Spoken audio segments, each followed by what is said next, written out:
I'm Kevin Davis. This is the Catholic Family Podcast, and I'm honored today to be joined by Bishop Bede and Nkamuke and Father Thomas Ojeka. We might have Father Okerulu joining a little bit later as well. Really, some of my favorite people to do podcasts with. It's been too long. His Excellency was telling me it's been over a year since we last spoke, which is definitely too long. He's one of my favorite guests, Father Ojeka as well. I always tell my wife every time after I do shows with one of the Nigerian clergy members how much I love having them on the show. And she's like, Kevin, you're worrying me that you're going to want to have our next vacation in Nigeria. So, as I told her, not yet, maybe sometime in the future. I don't know. We'll probably go to Italy next year, but we are going to talk today about kind of what's new in Nigeria, what's going on with the missions, and then His Excellency and Father will answer your questions in the chat. So please, if you do have questions for them, can be whatever you like, obviously, of course, if it's appropriate. And we asked also that you contribute to helping the missions in Africa, Nigeria. We're going to see if they have any outside of Nigeria. I know they've had seminarians outside of Nigeria. We'll ask them that as we go. I will also attach a little donate button. You see that up at the top corner. You can scan that on your phone, and it'll bring you directly to the donate page at St. Gertrude the Great. You can donate to the Nigerian missions there. I'll also attach a link as well. And we'll talk also about Father Ojeka's book. You can also buy it, which is fantastic. I've been reading that as well. Your Excellency, it'd be great maybe if we could start with a prayer, though. Okay. In the name of the Father, and of the Son, and of the Holy Ghost, amen. Come, Holy Ghost, fill the house of thy faithful, and enkindle them the fire of thy love. Send forth thy Spirit, and they shall be created, and thou shalt renew the face of the earth. Let us pray. O God, who by the light of the Holy Ghost destroy the house of the faithful, come and receive with the reward and ever rejoice in his consolation through Christ the Lord. Amen. Our Lady, seat of wisdom, pray for us. In the name of the Father, and the Son, and the Holy Ghost. Amen. Thank you, Your Excellency. Again, Father, thank you for being here. Your Excellency, I guess I'll start with you. And since it's been over a year, I guess I'll just ask you, how are things in Nigeria? Is there anything new? What do we need to know about the Catholic Church in Africa, I suppose? Well, I guess it depends. I mean, if you're talking about our mission, I think if a few things have changed since the last time we talked. We've had quite a lot of positive developments, but in regard to the school, we have the seminary school. We also have the school in for the children in Owerri. That also is well underway. And the last time we talked, we're still trying to establish the school, but now we've had a few terms or since the last time we talked. So a lot has gone on in that regard. Also, we've had more missions. I think Father Ojeka will talk more about the missions he has started, in his state, in Cross River State. So, and then we have Reverend Sisters. So the last time we talked, our sisters were in one of the mission in the southeast, but now they have been moved to a different place, a better place, and better in the sense of accommodation for them, and they now receive formal training from Father Okerulu. Hopefully, he will come and explain about that. And then, yes, we have not succeeded yet in going out of the country, but we've made attempts. But for some reason, we didn't succeed in getting a visa, for example, to South Africa. But we have two more priests since the last time we talked, and they're quite busy. In fact, as soon as they were ordained, they got very busy, and uh, they're quite.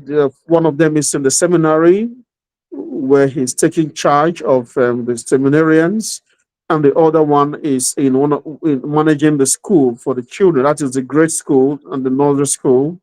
And I think these are just a few of the things that have been happening since the last time that we talked. I'm sure I will remember a few things in the course of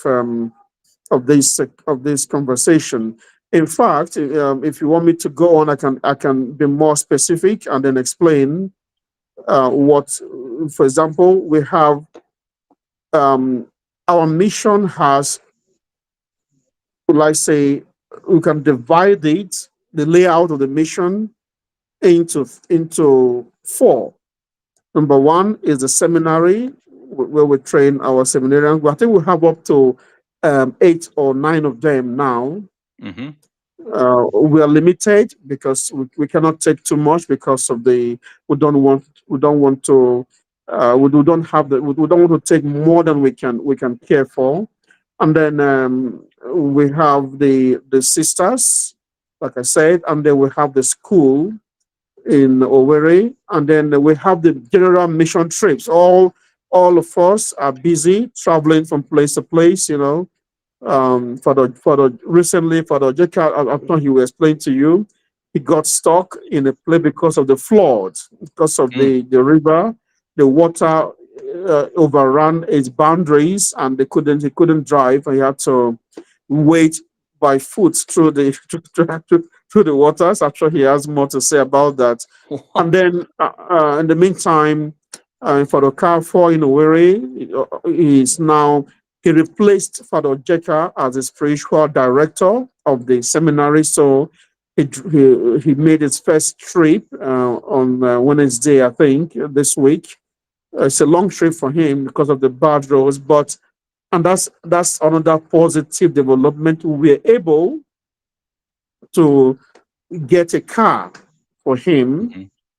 so that he can make the trip because there are so many other places he has to visit around where he stays. So he needs to be mobile. So we struggled and succeeded somewhat to get him a means of transportation. It was so important for him to be able to move around.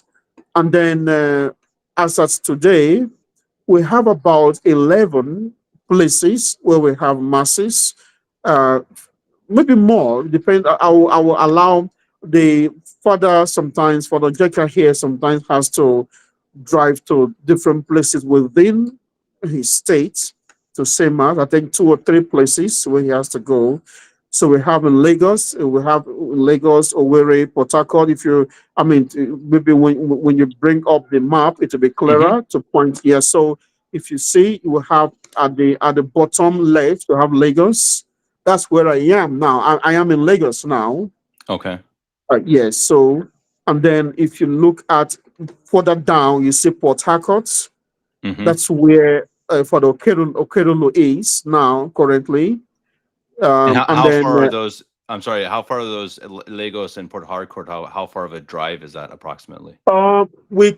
in terms of hours of driving, it can take up to 9 hours or 10 Mm-hmm. Okay. Well. because of the bad roads. The bad Mm-hmm. roads. So that's really, yeah. And then if you look just above Lagos, you will see Calabar. Calabar, if you see that there, that is the capital of the state where Father Ojeka is currently streaming from.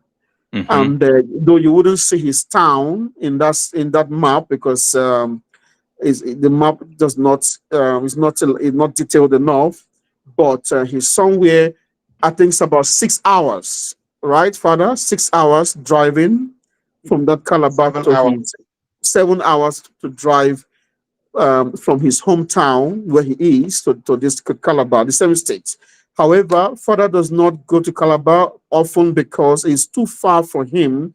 Rather, the seminary, which is about 3 hours from Calabar, we take care of the Calabar mission when we need to go there. So, because father has a lot to do, even within where he's staying. So, and also father now has a monk staying with him, Mm-hmm.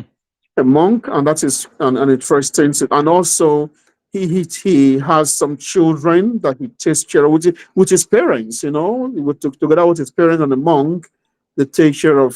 He recently had some children stay with him whom he's sponsoring in the Mm-hmm. school in the education. So also teaches them. He of course he will provide more details on that. Now, an interesting thing about our seminary is this: even though we have 8 or 9 students, we don't all they're not all in one place. So, for example, I think about 7 or so in our seminary building in the place called Uyo. If it's on the map there, Uyo in Cross River State, and that would be, well, not very far from Calabar. It's not written here, but it's just a bit, bit between Calabar and the Port Harcourt. That's Uyo is between them. It's not there, but that's where it should be. Anyway, but we also have one student with Father Okerulu and one student with Father Kafo. You see, helping as well as receiving training. So we have our classes through the internet. When I have to teach them, we have the internet, we have the class online, and then although most Father Benjamin Ichaimo also teach them right there on ground because he is with them in the seminary. So And that's really. I'm sorry, where is the school then, Your Excellency? Well, it's in a state. If you look at the map between Calabar Mm-hmm. and Port Harcourt, there's a place. You can see the road, a town called Oron, Oron. Do you see that? Mm-hmm. Yeah. Now that is the same. Between Calabar and Port Harcourt. So Calabar is in a state called Cross River State. Port Harcourt is in a state called Rivers State. Mm-hmm. Now, between these two states, there's a state called Akwa Ibom. Akwa Ibom State. Now, the seminary is in that state, in the Mm-hmm. state capital, a place called Uyo. That is Uyo, Uyo. And then Oron is also a town in the same state. In fact, from our seminary to this Oron here is about an hour of driving in the same state. Okay. Yeah, so yeah, that's that you will find our seminar between that's near the place written or on that place you see there. Yeah, that's where our school would be located at. And So so that's really, most yeah. most Mm. things are then in the south. I think it sounds like almost everything is south, Yes, east or west. Mm-hmm.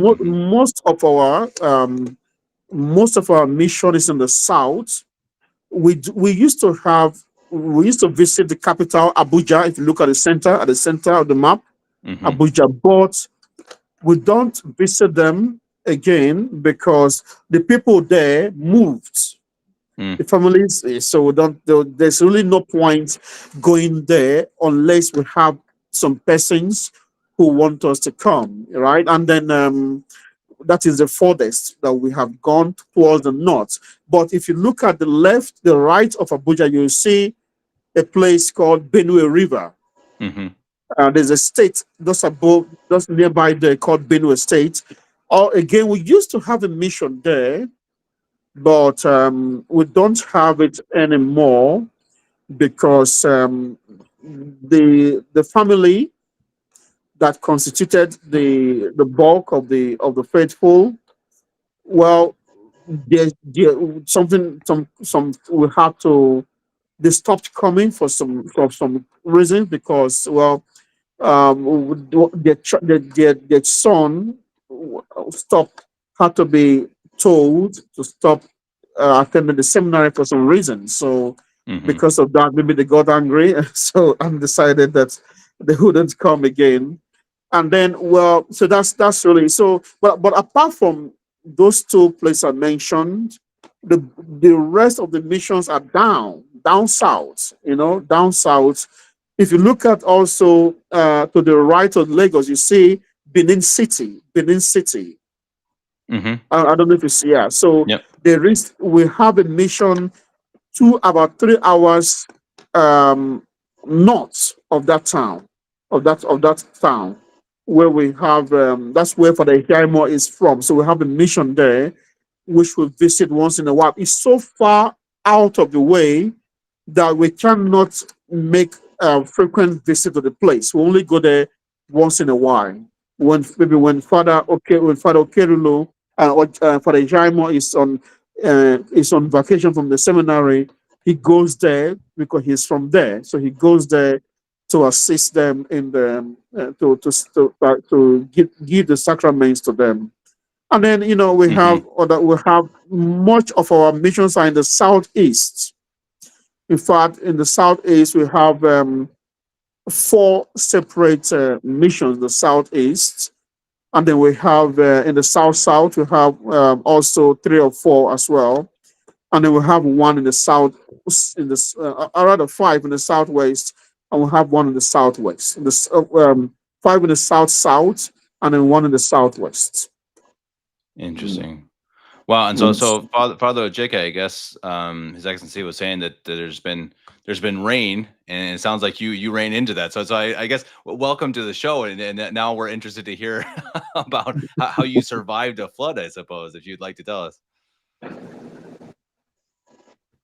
Yeah, I went out and then I came out late in the evening about all this time. Basically, as we are talking, I didn't know that there was heavy rain. Well, I knew there was a heavy rain that morning, but I didn't know that there was flood. No one told me. I had no warning. I Oh, got so close to the bank and I saw that, oh, it was impossible to pass. So, but good enough, I was able to reverse uh, to the nearby village where our one of our seminarians is from, within that village. So I but had to spend the night there that night. And then the next day, I had to wait till afternoon for the water to subside a bit before you're able to wade through on foot. wow. So as we speak, though the water has subsided, but the road itself is still not usable for cars. So Huh. uh, my car is parked in that village as we speak. Oh no. Okay. So Yeah. you'll have to go back and get. So how far is that from where you stay? If the road were good, it to be just 10 minutes drive, but now from Ah, 20 okay. minutes drive. Okay. So but a long walk. Yes, long walk. Yes. So did you have to walk to where you stay, where you sleep, or could you take a bus or some other car No, we use motorbike. with a bike? Okay, well, that's better than having to walk the whole way. Well, I guess that's the joys of being a priest, I suppose, Father. You never know what's going to happen. I know in Omaha, that's kind of Bishop Pivrunas always kind of told the seminarians, say, well, you got to prepare for a little chaos. You never know what's gonna happen to you when you're out in the world and trying to save souls. And that's I imagine. I mean, I guess I imagine Nigeria being even more like that, maybe even than the U.S. But how is that with with safety and whatnot? It seems like whenever I hear Nigeria, I hear of crime or kind of the danger from the government or whatnot. Is that, Your Excellency? Is that a problem now, or is it same as it ever was? Well, I think things are much worse now than they were. We had a new government last year in March. No, in May last year, we had a new government who I would say has practically made things to be very, very difficult for our country. I don't know whether it was deliberate or by accident, but the end point of whatever he's doing is that life has become much more difficult, and there is a further breakdown of law and order. You know, in fact, Nigeria is quickly becoming a failed state in Hmm. terms of security. You cannot. There is you. In fact, the duty of securing your life and property is entirely yours now. You see, it's Wow. not in the hands of the police. That's the truth. Wow. You just have to hope for the best, and that's really makes our traveling, because our mission, we have to travel a lot, a lot. We depend on the goodwill of those on the road. Mm. I mean, sometimes there was a time I drove from Lagos to the east to Benin, like I showed you on the map. At the same time, I left Lagos around 5 p.m. But the exact same time, the next day, at the same place I left, there was a terrorist attack. Mm. At the same time, in the same place that I left from, Wow. bandits dressed as soldiers came and tried to they attacked buses and, and took hostages with guns and everything. And when they do these things, I mean, your life is just in their hands. You just have to hope for the best. And so I just narrowly escaped them. I mean, well, I didn't. I mean, it was the next day. But then, if I had traveled the next day, I would have. Probably, I don't know where God helped us in that situation. Mm. So whenever I leave Lagos to the east, I just will pray and hope for the best because you don't know what to expect. Really, you don't know Wow. what to expect. Anything can happen, and in fact, sometimes we hear, for example, again, in fact, on Monday and Tuesday of next week, we have been warned by some what I would call terrorists. They warned us by social media. You can imagine that if you are in the southeast, that down the don't come out because they are going to be testing the weapons in the streets. Yes. And that if they want the soldiers to come out so they can fight the soldiers. They want us to all be in our, well, I'm not there right now and I won't be there until much later, but people that if you listen to the news on that day, if you get videos, you will see that it will be like a ghost. The whole of the southeast will be like a ghost town because Wow. they want to. I don't know how they get. They want to bring out their armor tanks. That's what they said to test. That's how advanced they are Wow. to be able to have heavy armory, right? Heavy equipment on the streets. And they're just bandits. Yeah, 'cause are they Because just they're just criminals? they want to this people want this my part of the country, right? They want to break away from Mm. Nigeria, so they're trying to cause um uh turmoil, right? The turmoil, so that they can be Wow. given the chance to leave the country. So anyway, the point is that we have to be very careful when we drive. Even sometimes when father was in Owerri, that's in the southeast, he had to go home for this to say mass in his home, and that road can be dangerous. So we always have kind of anxiety whenever father's on the road because she's going to go through loss and a large expanse of land full of possible places where they can a crisis can erupt at any given time without any Mm. warning. So we always have to be careful. And then there is the robbers, on the way, the highway robbers who even sometimes they operate even close to army checkpoints. You know, Wow.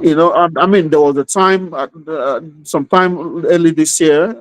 Yes, I was traveling and it was the area that I passed. At the same time I was driving through that place, there was a noble sort of phrase was kidnapped at the Wow. same area. At the same area. So they kidnapped them, they kidnapped him right before a military checkpoint. You begin to wonder what's happening. So, well, the point I'm trying to make is that it's well, although we take we are very careful, we don't take unnecessary risk. Nevertheless, we cannot really entirely eliminate the dangers, from the road because sometimes it can be very unpredictable. But nevertheless, yeah, and this is, well, the thing is that it's not just all the priests and the Catholics. This is a problem that is, well, everybody takes takes a part in. It's everyone takes a part of the. Everyone is a victim, in this danger. So every day you hear about kidnappings and people being used for rituals. For ritual, yes. Sometimes I just heard one the other day of some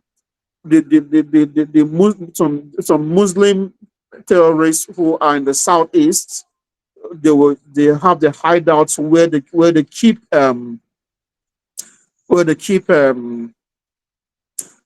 those who they kidnap, and Mhm. then they will demand from you ransom. If you don't pay the ransom, then they will kill you, and they will sell you. They'll sell your parts, your body parts, for money. Yes, that happens yes, but not very far from where Father Carfor says his masses. Ah, well, so if Yes. anyone's wondering if you should or should not donate to the good bishop and the fathers in Nigeria, well, I hope that you're hearing some good reasons for their own, I don't know, safety, for goodness sake. I mean, that's incredible. And please, I mean, first of all, pray for them. My goodness, that is just unbelievable. It's you hear of, I think of my own problems here, and it's a traffic jam, or I don't know, Mm, a road's closed, and it's like, oh, that's such a bad day. Yikes. I mean, that's yes. in Nigeria, you have criminals with tanks. That's incredible. I had not heard that. And so I have to say, before I ask Father his experiences, please go and buy Father's book. I'm going to attach a link here in the comments. This is for Amazon. I think there's several other places you can get it. It's extremely good. And it tells Father's journey from the Novus Ordo, from years he spent in the seminary, in Novus Ordo Seminary, into now being, of course, a traditional Catholic priest. You can also, again, donate through sgg.org. You can see up at the top left corner is a little barcode that you can scan. I see several people have already done so, which is fantastic. Please go and contribute, and I think maybe leave a note that it's for the Nigerian missions. As we hear, they're having to deal with trying to save souls in what's becoming a failed state. So I can't imagine that there is a very good economy in Nigeria. I can't imagine there's a whole lot of money in Nigeria, considering, again, that it's being surrounded by bandits and it's a failed state. So everyone, please, whatever you can do, please help them. Here again, you can link in the comments. That is also, again, the PayPal. That'll go to SGG. That's Bishop McGuire, of course, in Cincinnati, but they are the ones who will then send, of course, the money to His Excellency Bishop Nkamuke, and that will take care of the Nigerian missions, who, again, need your help. I mean, Father Ojeka, then I guess I'll ask you. I mean, have you also experienced some of these dangers, I guess? Not exactly. Most of the time I hear it only on the news, and and just like His Excellency said, when I have to travel, he will tell me, "Father, please be careful." He said, if in the final analysis, if you must be careful, you just have to remain in your room. You won't come out. Yeah. All right. So, but so far, to some extent, those places that will still have those security agents, they still respect our color. So I most of the time I have a free pass. I don't have disturbance from them. So when you see them, you need some sense of security. But of course, just like His Lordship said, there are some places that are quite Father Okerulu, thank you for joining. Glad you can sorry, make it, Father. I'm late. I was thinking it was 9. No problem. I think I said 9 p.m. Berlin time, so that was probably my problem, Father. I I tend see. to make these mistakes every time I have one of these interviews with the Nigerian clergy, but no, thank you for coming. I'm glad you can make it. I know that the time differences are really strange, so I just Mhm. I make it easy for myself and just say my own time. So I apologize about that. But His Excellency and Father Ojeka have been talking about right now. I've been talking about the dangers in Nigeria and kind of the issues with the government. I suppose, is that something you've also experienced, Father? I don't travel much, but yes, yes. The roads generally are unsafe, and before we move, we have to make sure that the place hasn't had any incident recently. Mm-hmm. And so we make background checks before travel. Don't just travel like that without any pre knowledge of what the place is like. Got it. And Father, So you're at the seminary, right? I'm trying to keep everyone straight again. His Excellency told me, but it was a lot of names and places, so I'm trying to remember. Where are you again, Father Okerulu? okay, I'm right now at St. Philomena Church in Port Harcourt, River State. Got it. I'm Yes. trying to. Yes. Yeah. Please. Yeah. So Father Okerulu is in Port Harcourt. You can Mm-hmm. see the furthermost name there, where we have the St. Philomena's Chapel. He's there with a Mm-hmm. seminarian right now. So and then that he takes care of the sisters as well, who moved to join him this month, right, Father? This month. Mm-hmm. Yes, your Yes. lordship. Yes. Also, somebody commented that he saw during one of your sermons, was it Father Ojeka, the dog was barking, and that there was some tension through the video. Well, that's Jamie Jago said that. Well, that's I guess when the dog barks, we have to wonder what's going on, right? Yes, Yeah. wonder what's going on. So yeah, it's just I mean. The fear of a possible danger, I mean, it's part of everybody's life. You see what I mean? When you live in an environment where anything can happen at any time, it no longer becomes something remarkable or terrible, because I mean, you are used to these kind of things. So it's not. I'm sure Father was just simply wondering, oh, who knows why the dog was barking, that kind of thing. Next Sunday, there's a sign outside the chapel that says, "Please leave your dogs outside." Right. So Yes, it's yes, different dangers for a priest. Yeah, it's not always. It's mhm, not just bandits. Sometimes it's random yes, dogs, I suppose. No, everyone, please again, who's watching this, everyone, thank you for watching, and please do leave your comments. I see a nice one here from Frank. We'll answer that here in just a moment. And please ask whatever questions you want. We have a good bishop and two priests here who I'm sure would be happy to answer them again if they're appropriate. That's why they're here. And please, though, again, remember to also donate as well. The donate button up at the top, and the links here also provided. And so I'm trying to think. So the because I see obviously everything that the clergy in Nigeria does. I see it over, I guess, mostly over Facebook. I think a little bit over Twitter, and so. The Sede Sapienciae, that's Father Okerulu, right? That's St. Philomena's, the live stream. Is that right? On Facebook. Yes, correct. Okay. Yes. Got it. Yeah, and I know, so I know I've seen live streams, and then obviously I see your sermons, Father, and I know that's you. Obviously, I know your face. I'm like, okay, that's Father Okerulu. But then I see the live streams, and I'm like, okay, wait, where is this again? So that's good. So that's why I wanted to do this show, just partly so that when I see something on the internet, I'm like, okay, I know where that is. And so I guess where is the biggest congregation, the biggest chapel with the amount of people? I guess Your Excellency, I'll ask you that in Nigeria. yes. That will be in. If you can bring the map, I will show you Mm-hmm. where it will be. Let's see. There we go. Yes. Let's see. It's not here on this map, but it will be somewhere between. If you see at the top, there's Enugu here, and then Mm-hmm. but to the left of Enugu, there is a town called Warri, Mm-hmm. and to the right, there's a town called Calabar. It will be Mm-hmm. somewhere in the middle. Okay. Somewhere on the middle. The map it lacks a lot of details, but it will be somewhere around. It's about 2.5 hours drive from Port Harcourt. Okay. And so which It's a priest is there for that mass then? Is that Father Father Okerulu? Carfor. Father Carfor Okay. is currently there. And Mhm. from that chapel is called St. Louis de Montfort Chapel. Mhm. He also manages the school of the same name. That's the school where where our children are trained. It's Mhm. Okay. nursery school and a primary school. That's what we call a grade school in America.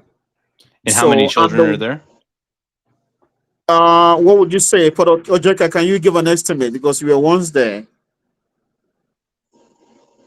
All right, Your Lordship.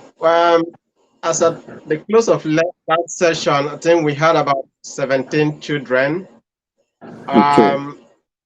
So by now, there must have been some most students. So I'm not sure of the exact, but it will be around that 20 or that. Oh, that's very Yes. nice. And Father And Okerulu, how many sisters do you have with you? Oh, I inherited 3 sisters from Father Ojeka, who was also in charge of the sisters before. Sorry, say that again, Father. I inherited 3 sisters from Father Ojeka, who was Got in it. charge of the Okay. sisters before. Okay, yeah, and that was recently. That was within the last month. yes, Yes. this month. Okay. This month actually. Yeah. New responsibilities, Father. I guess that's always again the joys of being a priest. Yes. Yeah. That's great. Yeah, and so then you have Father Okerulu. You have then I guess somewhere a place where the sisters can obviously stay. Then, so that it was a better Yes. situation for them. Okay. Yes, I do. I would also want to add, I want to appreciate Bishop Ivaronas, who recently sent me a guideline for the formation of the nuns. I had Mm-hmm. the rules for his congregation of Mother of God congregation. Mm-hmm. So that I'm using that as a guide to form the sister. So I want to Okay. appreciate him for sending that. So yeah. That's beautiful. Two of my sisters are sisters of the Congregation of the Mother of God. So if they're Wow. watching this, they can also give you some tips, Father. For sure, they can pray for you. For sure that's All I'm Yes. right. I'm gonna get my sisters on that. I'm gonna tell my sisters they have to start praying more for the Nigerian clergy. All right, Father. Maybe I'll ask Father Ojeka this question, and then after I ask Father, maybe His Excellency and Father Okerulu, you can answer as well. But Father Ojeka, I'll ask you first. Can you give any practical advice to help increase devotion to the Blessed Virgin Mary? And it's obviously a tough question, but they're saying practical, Father Ojeka. So what would be your advice? All right. Thank you for the question. So you mean the faithful or the praise? I didn't get that clearly. So I guess the question is, how can you, I guess, literally get better devotion to Our Lady, to the Blessed Virgin Mary? I guess through certain prayers, through certain devotions, books. I think that's the question. Yeah, specifically. Oh, all right. Thank you. Well, amazingly, if you were to have place your hand on the rock altar, you have several devotions approved by the church to Our Lady. Um, is physically just for one to choose one or as one or two and be devoted to that, and of course what is general to all of us, the daily rosary. All right, that is a good way, the starting point, in fact, and we have different different offices to Our Lady, either of the Immaculate Conception or just the little office of our Blessed Virgin Mary, and we have several other devotions. And of course, we have this guide from St. Louis de Montfort on how cultivate a true devotion to Our Lady. All right. So I will say that perhaps one should really start with learning to be devoted to the daily rosary, meditating on the mysteries, and then from there perhaps with the maybe consulting with your spiritual director, spiritual guide, you will know what else you could add or how far you could go. Because it won't make sense to multiply the devotions and then not be faithful to them. But choose one and be faithful to that consistently. And I think that would be the way to go. Perfect. Awesome. That's great advice, Father. No, I think that's exactly what we're looking for. And good advice for the month of October, right? Of course, to pray the rosary. We're still got a couple weeks left. Boy, it goes so fast though, man. This it's just Yeah. like at our grocery store, they put out Christmas cookies and Christmas decorations like 2 weeks ago, and it's like, no way. Come on. It's just ridiculous. Okay, Your Excellency, I'll ask you this next question coming from Christine. How many of the clergy or faithful in Nigeria are practicing the true faith as opposed to the Novus Ordo religion, in your estimation? Small Yes, percentage. that's a good question, and sadly, the percentage is very or is very small, very small. Um, you have to understand that the traditional movement is not is still in its infant stage in Nigeria, right? So we're still just beginning. As a matter of fact, it was the first group to come to Nigeria were the indult people, the St. Peter's fraternity, the first people to come. And then there was just one place. We had a Latin mass, and that was the indoor. In fact, most of us who ended up becoming true Catholics, Srevacantes, all um, came from knowing what we discovered the mass from the indults. You see, well, after that came the SSPX to Nigeria, and then we now from there we now upon making further inquiries and further study, we now have our own mission down here. So of all the groups, the SSPX seems to be the largest group of traditional Catholics in Nigeria. And then second, the indult, I believe, unless I'm mistaken. And then we come a distant third, because uh, even though we have a lot of places we go to, like I've mentioned, we still are at the stage of creating awareness to the people to know about our existence, and we do the best we can. For example, the two Father Ojeka and Father Okerulu are very active, on YouTube and Facebook. They do the best. So sometimes they share, so they talk a lot about the faith.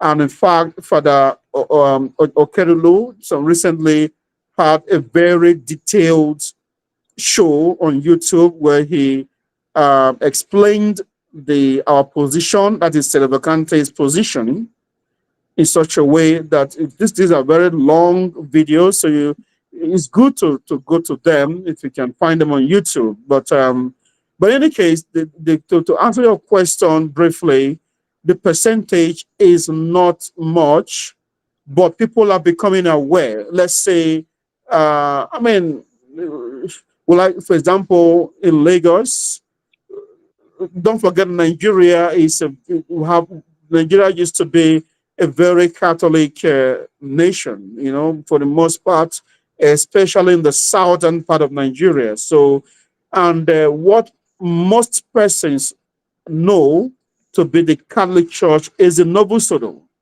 Mm. You see, people still are surprised when we talk about our own about the faith.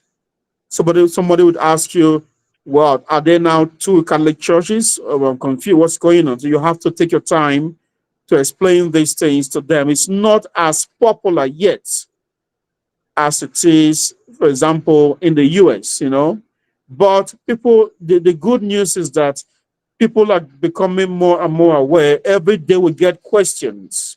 Our numbers are increasing, in our mission, different places, because of the awareness, not just the free, but the lay people are making in this regard. You see, so yeah, the answer is the percentage is very small. The ratio, right? The ratio is very small compared to the Novus Ordo.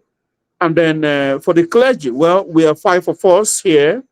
We ourselves are five priests, and then there are the priests of the SSPS. I think they ordained a few Nigerian priests recently, and there are also some foreign priests, one from African countries as well as from the Western world. And then the indult priest, there's one priest who is from America, Father Putin, Angelo Putin, who was formerly an SSPXer, but now is now an indult priest for a while now. And then yes, and then well, there is a group which that's trying to. Well, I wouldn't. I mean, I find it difficult to call them an authentic group because it is a group that is led by Bishop Pfeiffer, by Pfeiffer. Mm-hmm. Well, unfortunately, what they do, and this is very sad for us as a country, considering that we are just beginning to be aware of the faith, of the true faith. He came into Nigeria. He helped to found what seems to be a seminary. I'm careful with my choice of words because he gathered up to 30 young men, lots of them, under the care of a priest who was formerly Novus Ordo, then SS, I don't know, then indult, and then he got conditionally ordained by somebody, I think by an SSPX or something, SSPX bishop. And then this person is now in charge of what is supposed to be a seminary, where unfortunately they are not taught anything. That's why I use that word "supposed to be," because the people who attend the seminary have told me, they complained that they are left to their own devices. They are not taught, they are told to study on their own.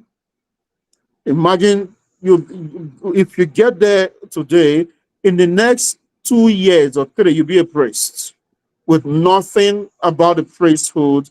So I made a post some time ago on Twitter and Facebook that Pfeiffer is coming to Nigeria to wreak havoc on the lives of the people. So, well, they have somehow, for some reason, they have lots of money backing them up, but unfortunately, it is being used in a very bad way. So anyway, that's a group in itself. But even if you include them in the whole estimation, it is still small compared to the Novus Ordo. Very small. Let's say, I would say less than 10%. That would be generous to say 10%. In fact, generous estimation. Yeah. Well, and I would recommend to everyone to go and search on Catholic Family Podcast. You can find long interviews from Father Ojeka and from His Excellency Bishop Nkamuke. I believe before you became a bishop, Your Excellency, I think, excuse me, I think we did that interview and about their lives. I have to get on Father Okerulu, though. I guess you're next, Father, if you don't mind coming on the show and telling your story. They're very good. They're very fascinating in it, and it's also interesting to me too that really, I don't think it's much smaller in Nigeria than it is in Germany. It's a crazy thing. I mean, Germany, again, you would think should be this bastion of traditional Catholicism, and it's not. And I think part of it, I think, as you said, Your Excellency, it's part of it is because of the Novus Ordo. They're just the culture is very ingrained. It's very deeply part of the Bavarian society. So the state I'm in is the Catholic state, the one Catholic state in Germany. and it's just part of the roots. But the issue with that is that it means people just hold on tight to the Novus Ordo, and so that's the unfortunate side of it. The good side is that there are good Catholic traditions. It's still a Catholic state, even Novus Ordo, and that's a positive side. So I guess there's always good and bad, I suppose. Let me just add a few more things. I'd like to add this, that unfortunately, for the people who go to the Novus Ordo, the Novus Ordo, like the Protestant religion, sometimes is now mixes itself with, in the desperation to keep the people within the Novus Ordo. They go as far, not only they're now basically Protestants. In fact, in practice, they're Protestant. There is no longer a distinction between the Novus Ordo and Protestant religion. Even worse now, they even dabble into the occultic. In fact, the occultic, just to keep the people feeding from their fountain, of destruction. So that's really that's the sad situation of things now. People are now again, another factor that keeps people within this group is the desperation and the difficult state of our Nigerian economy. People are desperate. People are hungry, starving, and the life is very, so because of that, these pastors and the so-called priests now promise them relief, economic relief from the difficulty which they keep hoping for, right? So because of that, their hands, they're tied down to the Novus Ordo and the Protestantism, because of hope of relief. Either because they hope to meet somebody in their fold who will give them good jobs or something good, or they hope for some miracle which has now taken place. So the devotion, somebody asked a question about devotion to Mary and stuff like that. That is no longer an important thing in the Novus Ordo, because what they care for now is instant results. What will make my life change for the better today? I want to have a more comfortable life. And that is the standard for determining which is the right place to go to. Right? It's not devotion to God. It's not the faith. It's not the virtues. You hardly hear people talk about these things in Novus Ordo. Now it's about chasing the exorcism and miracles and stuff. That's the main thing now. So that keeps them. You see, in the first place, they were ill trained in the first place before Vatican II, and now with these changes, they have nothing to fall back upon. They don't have the faith in them, so therefore they are easily taken away or deceived by those who bring them hope of financial stability in their lives. And that's what determines principally their faith. In fact, their faith in God depends on which way will help them easiest to get by on a daily basis. Oof, boy, it's already hard enough to know the truth and find the truth. Yeah. But it's tough when the devil finds all sorts of ways, doesn't it? It's amazing that and everywhere has its own struggles. But that's brutal. That's not gonna. It cannot make it easy, I suppose, especially if you don't have too much money and opportunity to offer. You only have heaven, I suppose. That's not quite as enticing, unfortunately, to modern men. I guess to all men. I guess I'll move on, and before we go to the next question, I'm going to ask Father Okerulu. It's a pretty interesting question. I'm curious what you had to say about this one, Father. But please, everyone, remember to donate to sgg.org. You see the little button up here at the top left corner. You can also find a link in the comments. I'll attach it. Of course, when this isn't live, I'll attach it in the comment section as well. I shouldn't say, of course. I often forget that stuff. I know Claire is here to remind me to post the links to the YouTube channels as well. I will definitely try to. I would really, Claire, you got to remind me. Okay, I know I say this all the time, and I always forget to attach the links. I will really try to do that. I'll try to do it also for Father Ojeka's book link as well. Okay, Father Okerulu, I would ask you. This is from Vince. Do you have a favorite of the 12 apostles? And if you do, why is he your favorite? It's pretty interesting question. I'm curious, Father, if you've thought about this, and if you do, just have a favorite apostle. Do you have a favorite apostle, Father? Yeah, my baptismal name is John. So I remember once in the seminary when I was in mostly Trinity Seminary, Bishop Salmon asked me who was my patron saint. I think it was either Bishop Salmon or Selway because both of them were present. And I said, well, I don't have a particular patron, a John Saint patron. All of the John Saints are my patron. Then they asked me, which one in particular do you have a special devotion to? And I said, St. John the Evangelist. The simple reason is because he is close to our Lord. He's known as the beloved, and the secrets of the Sacred Heart were revealed to him. So that's the reason he's known as the Apostle of Love. And so it just fits in well with what, by God's grace, I am inclined towards. You see, so that's why he's my patron, because of the fact that he is a saint of Apostle of Love, and the secrets of the Sacred Heart were revealed to him. That is the reason why. Good answer, Father. See, I like when people have clear answers. That's nice. I appreciate it. Thanks, Father. But okay, Father Jacob, I guess I'll ask you too. Do you have such a clear answer for your favorite apostle as well? Well, I have my patron saint is St. Thomas, the apostle, of course, and though I've not thought of having a special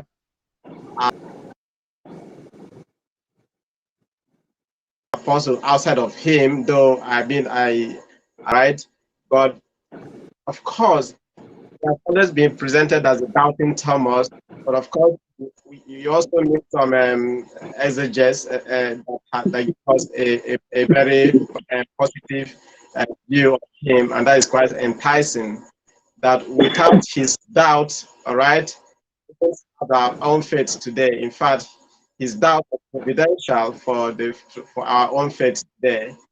So in that light, I see him as a strong man. When all the apostles were afraid, the one that was the only one to go out to make it happen, because others were just locked inside there. So thinking of him in those light, I look up to him as a model, while still look at the other apostles also. No, beautiful. Okay, Your Excellency, your name is not from one of the apostles, so I'm afraid Yeah. Well, it can't be as easy, I suppose. however, I was born on the feast of St. John. Ah, okay. All right. On the 27th of December. That's when I was born. I have never thought about this. I've never given a thought to an apostle being my favorite. But then I am, well, I say, biased towards St. John as well. Mostly because, not only because of the fact that he is a saint that was the apostle that was close to our Lord in the Gospels, but also because of will I say if you look at the Gospels, you see his God, the Matthew, St. Mark, St. Luke are called the synoptics. St. John's Gospel is very different and unique because of the way he began his gospel. But then if you look at his epistles, he also began he writes in a very lofty kind of way. Now, I do not have a special devotion. Let me just say to him as a saint, because my patron is indeed, But I hold him in high regard because of the fact that his writings are very lofty compared to the other well, the evangelist, and and of course he is the apostle who also happens to be an evangelist. But then, like I said, I have really never given it a thought. But I would be, if I were to pick an apostle, I'll be inclined towards Saint John, the evangelist. It's tough being put on the spot, right? Well, who's your favorite apostle? Oh, but, no, it's something that we read during Lent most years. My wife and I, the day Christ died, and it's kind of it's a journalistic view of the Passion, and I really like it because it really helps to show how the apostles were so human and how many mistakes they made and how they fell and they made mistake after mistake and Christ forgave and forgave and forgave, and eventually, of course, through the help of the Holy Ghost, they formed the church and traveled the world and saved souls. And but they were fishermen. Yeah, they were just fishermen, and you see that in the Gospels. I always kind of think you can almost imagine Christ being like, no, okay, guys, think this through, and I love that about the apostles. Your Excellency, I guess I'll ask you this one, and everyone, we're going to wrap this up fairly soon within the next few minutes. It's getting late for the fathers already. So if you have any questions, please ask them now. Again, please donate if you can, and if you can't donate, definitely pray for the fathers, pray for their safety, for goodness sake, in these difficult and crazy times in Nigeria. Your Excellency, actually, okay, I have a question for you. First of all, I keep calling you Your Excellency, but others have called you Your Lordship. What would you say is it in Nigeria, or I don't know, with St. Gertrude's, or what would you prefer, or what is it right? Okay, that's an interesting question, and I've had different variations of the title given to me. I've been called different forms of that name when I came back home. In fact, when I was in the U.S., somebody called me Your Eminence. Okay. Somebody called me Your Holiness. I said I'm not the Pope yet. Okay. Anyway, in Nigeria, you use Your Lordship or My Lord, Okay. My Lord, or Your Lordship. And then I remember when I went to Calabar, down one of somewhere on the map that you showed us, a little girl, a little child, an infant, called me because he used to call me father in those days. And then I became a bishop. So he now started calling me Father Bishop. So, so That's anyway, practical. yeah, so it is called you were called Your Lordship, Your Lord, or My Lord in Nigeria. Yes. Okay, good to know. Okay, I'm gonna try to remember that from now on. Mhm. I know Bishop Ivarunas is that Excellency, so I assume that must be in America. I think the other bishops, is that But the then same? Do you know? you can actually Yeah. use. I'm sure it's allowed to. You can also say Your Yeah. Excellency because Father Ojeka calls me Your Excellency. Father Okay. Okerulu calls me Your Lordship. So I guess both are allowed. I hope so, or one of them's wrong. I guess what. All right. Yes. Perfect. Good. I think, yeah, Father Pfeiffer. I know Father Pfeiffer was ordained in the SSPX.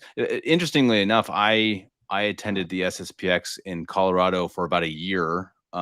This was back in the day, so yeah, shouldn't have done it. But anyway, Father Pfeiffer was the priest, and he was a very charismatic priest, and gave very good sermons, very fiery, very passionate, but very hard. And so I can see where he is now. He was a very hard personality, but very charismatic. He had a very good way with words and with bringing the passion, I guess, to make you really feel something. And he was consecrated, Your Excellency, is that right? Was he consecrated by Bishop Webster, I think, who is fairly questionable. I could be wrong about that, but that's what's on my mind. Do you know? Yes. I will answer some other questions about that, but I want Father Okerulu to answer that part. I think he knows more about it than myself, right, Father Okerulu? Yes, Your Lordship. Yes. So please, can you just think whether who consecrated him and what is the problem regarding his consecration? Mm. Okay. When he was consecrated, I remember he was consecrated in 2020, and then I don't know what month, but Bishop Father Chekada was still around, just probably before he died, or maybe just after he died, but he was still around. And Father Chekada had this the kept track, like is the practice in the church, kept track of all of the traditional Catholic hierarchy, the bishops that are consecrated, the priests ordained, just to have a record of them. So when he already had a record of Neil Webster before he was before Piper was consecrated by him, and he held that his consecration to be invalid or at the very least doubtful. The reason he said, and now I know this from Bishop Dolan because I sat in his office and he went through with me because then Father Chikada was still sick. So he said the reason is because the church had this practice of this long-standing practice of considering lay faithful who were ordained without any prior formation as doubtful. Now, people always view the consecration to be valid only from the point of view of the bishop who is consecrating. They rarely take it from the point of view of the individual being consecrated or being ordained. You see, but there's an intention that is required in the individual being ordained. Is called a habitual intention, and so there's no way for one to verify the intention of the person. That is, the person knows what he's going into or what the ordination is all about if he is not in the seminary. So they gave an instance, and this I found in Halligan, this is the book on sacramental theology that Father Chekada usually uses. He says if persecution breaks out in the seminary and the bishop knows that he is going to be killed, if he goes into the rooms of the seminarians and starts ordaining them, that ordination is considered valid, even if they were sleeping. The reason is because the habitual intention is already present by the fact that they are in a seminary. But if a lay person, a random lay faithful, just gets ordained like that, you can't verify that intention. You see? Now, this is aside from the formation aspect. And so only on that count, it is doubtful. And the other aspect on which the church also has this doubt is the fact that the person knows nothing, little or nothing about many things, and he can go out and have invalid sacraments and invalid, everything would just be invalid based on lack of formation. And that the second aspect of it was verified in the very act of consecration of Pfeiffer, because when he was consecrated, the very words of consecration, the form itself, was mutilated in such a way that everyone who saw it as invalid. You see, to worsen everything, he then said that it was corrected in the sacristy. But that's again against moral theology that says something of such a nature, if done publicly wrong, to be publicly corrected. But then to say you corrected it privately, something that's not import, shows also that the person knows nothing of what he is doing.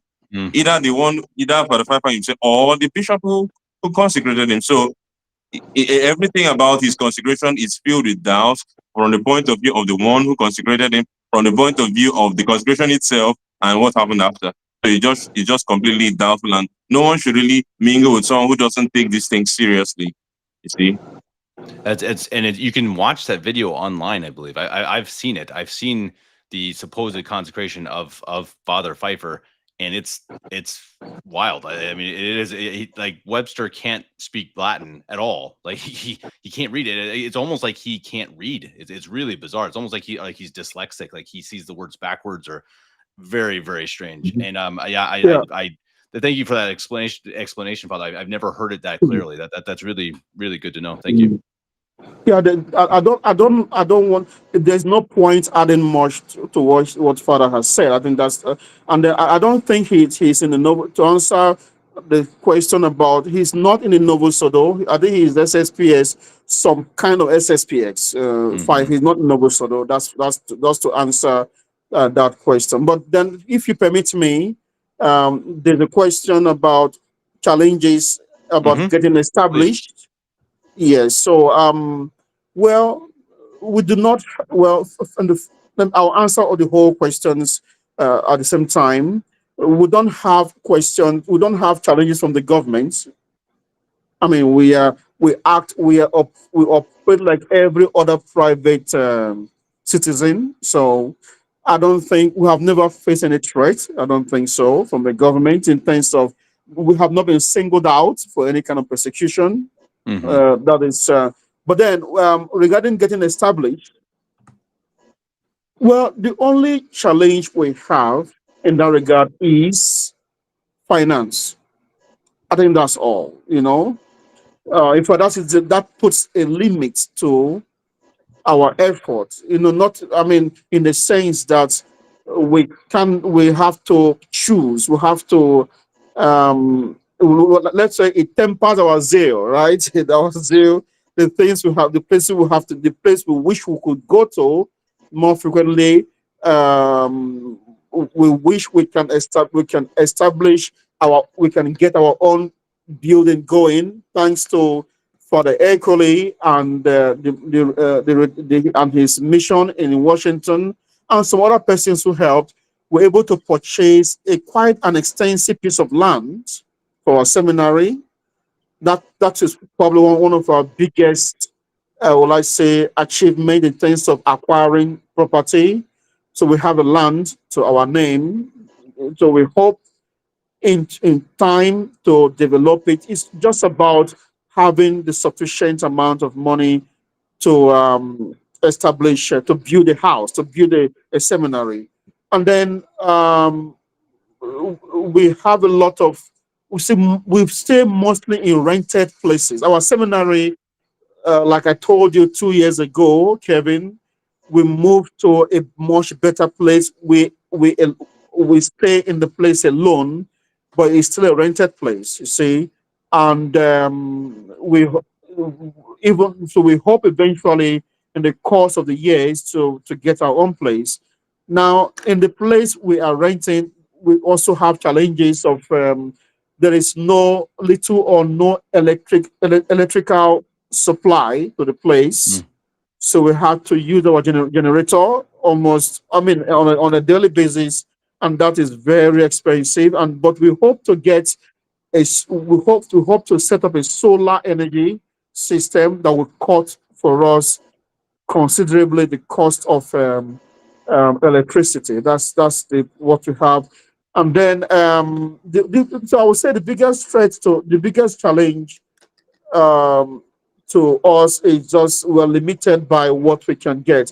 Now, on this note, I have to say, I can, it would be an injustice if I don't point out that Saint Gertrude the Great and all those who help us through SGG, they have been our mainstay. In terms of in fact, we survive on them. In fact, practically survive on entirely on what we get through them. So to them, we owe all of our missions. Even they don't just send us money for our missions, but also vestments, tabernacle, chalices, and so many things, even down to hosts sometimes. So we get so much from them that we can't put a number to what they do for us. So now there's no threat from the government to this our seminar. There's none. I mean, in fact we are now we we have to we have two names that are registered in the government, right? Father Ojeka helped to register the school, right, Father, right? With our school, the school in Owerri is registered with Yes, the sir. government, and then the whole mission is registered under Saint Philomena's Catholic Church. That is the name that Hmm. they could accept. So we have two names, but we do not yet want to separate the seminary as a separate entity because of we cannot qualify as an institution because of the requirements. We cannot give degrees, for example, certificates, for example, because I mean we have to do so many things to fulfill that requirement. So we don't. So we go generally by the name of Saint Philomena Catholic Church. That is our mission. That is the name in government. Hmm. And yes, so that's what we go as. Now, Sede Sapientia is the name of our seminary school. That's the name of the seminary. So the handle that Father Okerulu uses is the name of our seminary. And then yes, regarding Muslims don't, well, personally, that is on the grassroots level. they don't pose a threat to us in particular, but the terrorists and the bandits who are mostly Muslims, they pose a threat to Christians in general. You get my point, in the country. So they have their cells everywhere. I told you about where they kidnap people in the Imo State and mutilate them. I mean, they butcher them and sell the parts for rituals. These are Muslims, you know. Some of them are foreigners. And so, yes, we can. So, but in for us in particular, because we are so tiny, I think we go unnoticed by these people as a group. But then I believe again, because we have to travel across the country, different places. So we have not had the bad luck yet, but it is possible to encounter a Muslim, a bandit, a group of bandits on the way. You can meet them, and then, well, of course, we don't pray for that, but it's possible. One can never tell these things, and when it happens, I mean, your life is literally hanging in the balance. Well, yes, we can use solar equipment. In fact, that is what we plan. In fact, have made a research, and we are able. We discovered that for our need in the seminary, we can have. We can we I've already had made an estimate of what it would take to purchase the solar system, not just the panels, but the whole equipment, but also what it will even take to install the whole system in the seminary, and that will cut down the cost of running the school tremendously. So yes, we can use that. In fact, it's becoming more and more popular, common in Nigeria. The solar energy is because of the problem with our electrical power supply is very erratic, and so people are going to the solar energy nowadays. Yes, so we can use that to answer your question. Yeah, we can. Good to be safe, and especially if you don't know if they're, the entire system could go down. We've had that excuse me, that same issue here in Germany, even again because the government decides to shut down nuclear energy, and so they just rely on, I guess that the electrical grid that could be shut down even with bad weather. So it's good to have solar. And again, I keep going back to everyone trying to help support. I think those are the beautiful things that you can really affect. I mean, when someone's in the seminary or they're a deacon, they're going to be ordained. Omaha is going to have priestly ordinations in May. I think they have four deacons who will become priests, God willing. And they need chalices, they need vestments, etc. And I think that the ability to really help a seminarian directly, and to be able to pay for a chalice or a vestment, and then just to know that that's being used for the holy sacrifice of the mass, I think it's just that's got to be in the entire world. What else could your money be better for? Okay, you care for yourself, your family.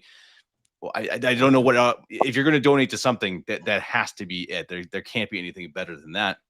And if you're going to donate, also, hey, go help build a solar system that can help literally give power to a seminary in Nigeria. I think you can't get better than that. And I think that I hope everyone, again, there's a donate button up here. Let me see. I want to attach the SGG one again. Oh no, I lost it. I got Traditional Catholic Sermons website. How'd that happen?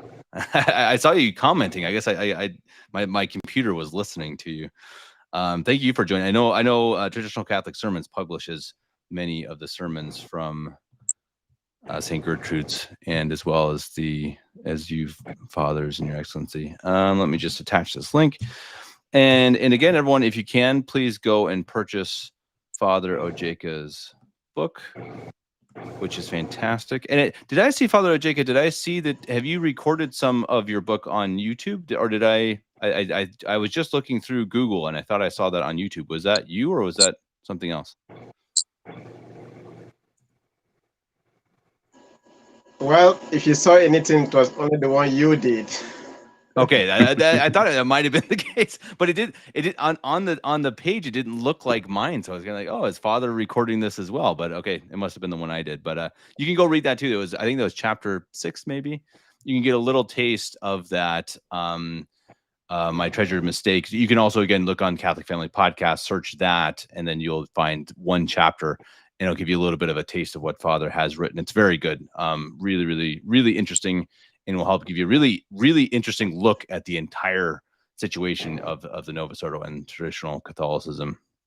Okay, one last question, Your Excellency. This one, I guess, will again be for you. If equipment were sent to you, would it get to you, or can it be intercepted by the government? Yeah, I guess that's, or how much would it cost to send? I think that's another question. Okay. Well, first of all, because of the growing popularity of the solar energy, it is easy really to acquire it, though they are very expensive. Now, like I said, I made an inquiry from somebody who lives in China, who deals in these things, and he told me, in fact, he made a call and took me to the warehouse, and that he told me that you can you can purchase in sufficient solar panel and battery to power the whole of the seminary with all the fans and the fridge and everything. Yeah, for the sum of if we get $3,500, we'll be able to purchase it, and then with an extra 500, we can install it. So yes, we can buy it directly from China. In any case, if it was sent to us from the US, the government will not intercept it. I don't think so. I don't expect that to happen.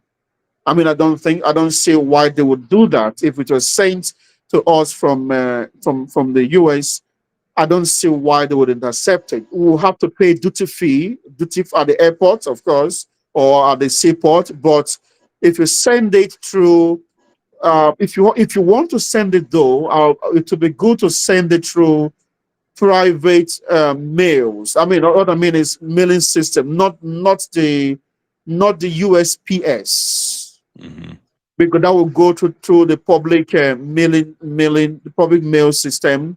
You send it through, we'll have some from Nigerian-based mailing shipping companies that work in the US or other countries as well. And I mean, I can always send one is called ship to Niger, and the different names. There are different, so many of them, and they can make it take the delivery from wherever you send it, and it can get to Nigeria through them. Well, in any case, if you ever want to send it, do not use what we call Red Star Express, because what they do is that when they see that what you are sending looks expensive, they will arbitrarily put a very, very high amount for you to pay, and that it is unreasonable. So the times I've received items through them from Netherlands and from Italy, my cassock, I had to pay more than the cost of sewing the vestment, much more than it. So it's not. You can just check to see that if you send it through however you send it, that they don't work with this Red Star Express, because they're not.